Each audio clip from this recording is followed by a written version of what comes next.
बड़ी मंजिल है, घबराओ मत, खूब अच्छे से नाम जप करो, अच्छे से रहो।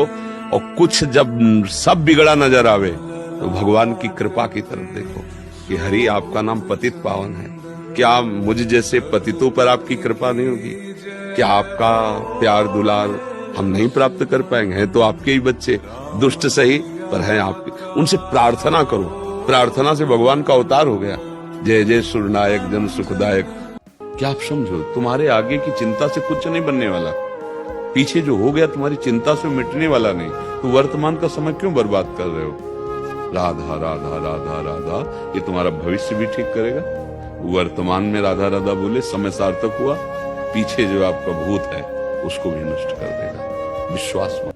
अगर आप सकाम की हठ लिए रहेंगे वो पूर्ण नहीं होगा, जबकि वो महामंगल विधान है पूर्ण ना होना।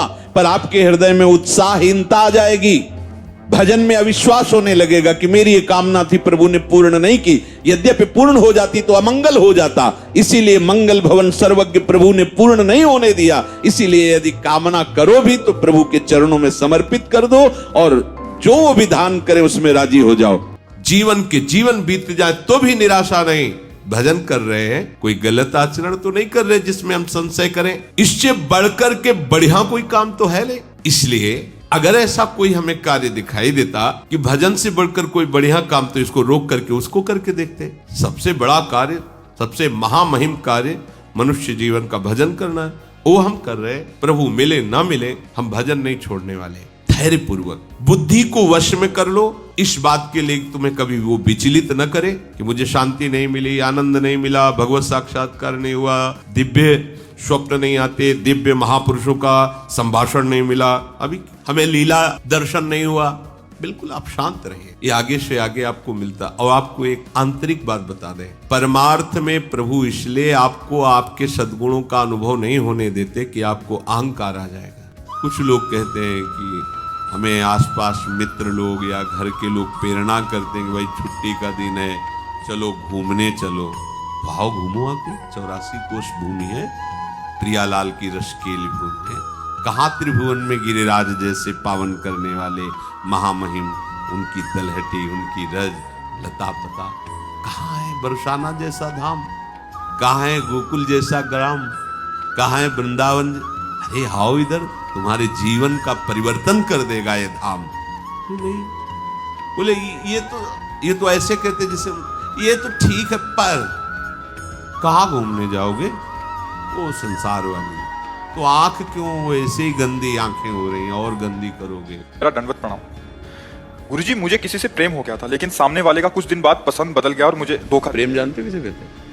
तो कह दिया प्रेम हो गया। स्वार्थ बोलो, मोह बोलो, प्रेम की बेइज्जती मत करो। प्रेम शब्द की, प्रेम विशुद्ध होता है, अपने प्राणों की बाजी समर्पित करके अपने प्रीतम को रिझाने के लिए होता है। यहाँ एक दूसरे के शरीरों पर आकर्षित होकर के काम भोग की वासना, स्वार्थ को आप कहीं प्रेम शब्द से संबोधित मत कीजिए। जहाँ स्वार्थ में ठेस पहुंचती तो दिखाई देता है तुम लोगों का क्या हालत होती है एक दूसरे की। प्रेम है ये, प्रेम का स्वरूप जानते हो क्या है?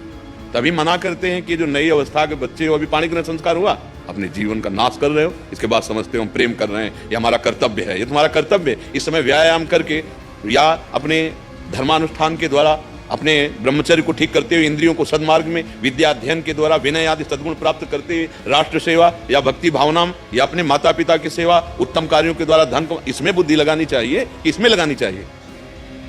आज शासन ही तो हट रहा है ना, धर्मशास्त्र का शासन मान रहे हैं ना माता पिता का शासन मान रहे हैं। तो क्या समझ, यही दुर्दशा हो गई। दुर्दशा यही हो रही है, यही दुर्दशा हो रही है। फिर आगे जानते हो क्या करोगे?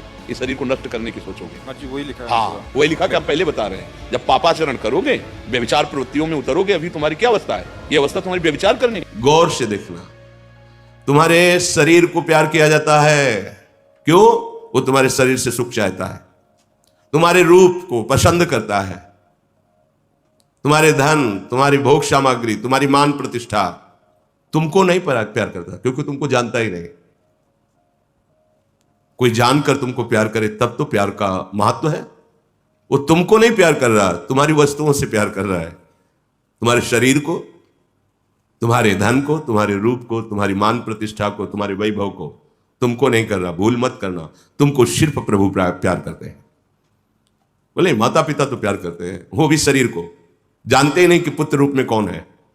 पूरा जीवन निकल जाएगा, वो नहीं जान पाएगा वो पुत्र के देह को केवल जानता है, जो आंतरिक तत्व बैठा है उसको नहीं जानता। जो उसको जान गया तो देह प्यार खत्म हो जाता है, क्योंकि ये मोहकृत है सच्चिदानंद